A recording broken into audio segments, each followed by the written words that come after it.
Hello everybody and welcome back to the second tutorial of actually coding our ARP spoofer, and let us see what we can do in order to fix a few things with our program, such as actually forwarding the packets as we run the ARP spoofer. So let us nano our ARP spoofer.py. Here is our program which we coded in the next video, and let's actually code a function that will restore both the IP address, the MAC addresses in the ARP tables of Windows 10 and in the ARP tables of our router, since as soon as we finish making our program or running our program, we want to actually restore everything back to normal so the target PC and the router doesn't actually lose the connection. So in order to do that, we can make a function which will basically restore everything. We will call it restore. In that function, what we actually want to have is the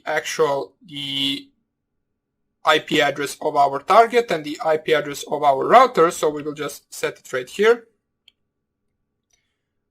Destination underscore IP and the source underscore IP. So we make this function right here. All we want to select right here is actually getting the real MAC addresses from our targets. So we want to actually get target MAC from the destination IP, which is the IP of our router in the first case, and the IP of our Windows 10 in the second case. And we want to do that for the both machines. So let me just show you how we can do that. We get MAC or get target MAC from the destination underscore IP. We will actually put that into our target MAC address, since this will be the real MAC address of our target, and the source MAC address will be the source MAC address of the actual router in the second case. So get target MAC source underscore IP. All we want to do right now is actually send the packets with these two values. So packet equals scapy.send.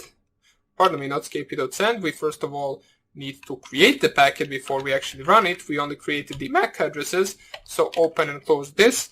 We make sure that it is a response. We select the P destination to be equal to the destination of the router's IP. The hardware destination equals the target MAC variable that we got with our get target MAC function, and the P source equals to the actual source IP underscore IP, as well as the hardware source equals to the source MAC. And all we want to do right now is actually scapy.send this packet. So we want to send this packet, and we want to set, as usual, where both equals false.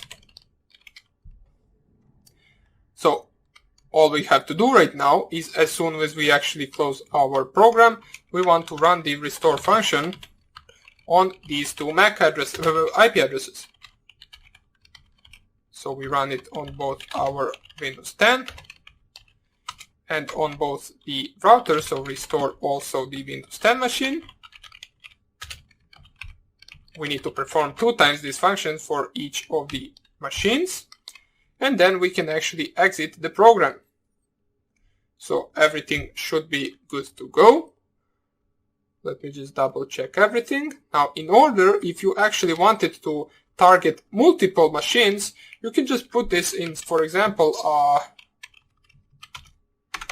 for I in range 1 to 255, you can just make this, instead of the 1 to be, for example, the plus string of I, or something like that. You can just put it in an actual loop in order to actually spoof multiple targets, but we won't be really doing that right now. All we want to do is actually see how the ARP spoofer works, and in order to understand the process behind this a lot better than before. So everything should be good to go. All I have to show you right now is actually how to forward the packets once you start ARP spoofing. As you saw in the previous video, we weren't really able to connect to the internet. So let us save this, save it with Ctrl O. And in order to forward the packets, there is a file Let me just remember how it is called. Okay, so the file was cat proc sys, the net. Let me just see. So we want to go IPv4, IPv forward.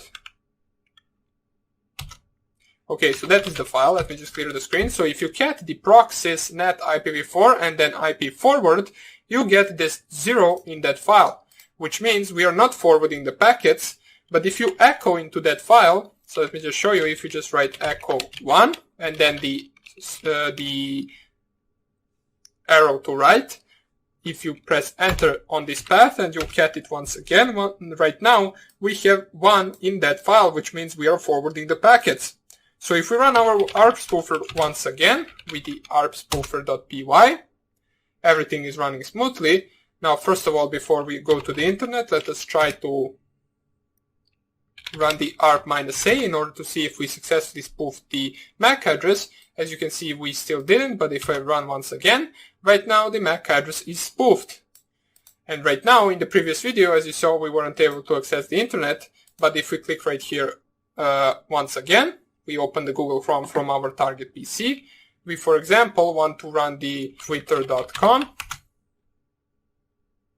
All the packets will go through our Kali Linux machine, and we will be able to load the page, and we will not know anything that is going on around us. We will not know that our packets are being sniffed at, or not sniffed at yet, but being ARP spoofed, and that are going through a whole different machine before actually reaching the router itself. So we actually got the response. The only way for us to actually check that out if we are being ARP spoofed is to run the ARP-A command and to see that we have a MAC address right here which shouldn't be there.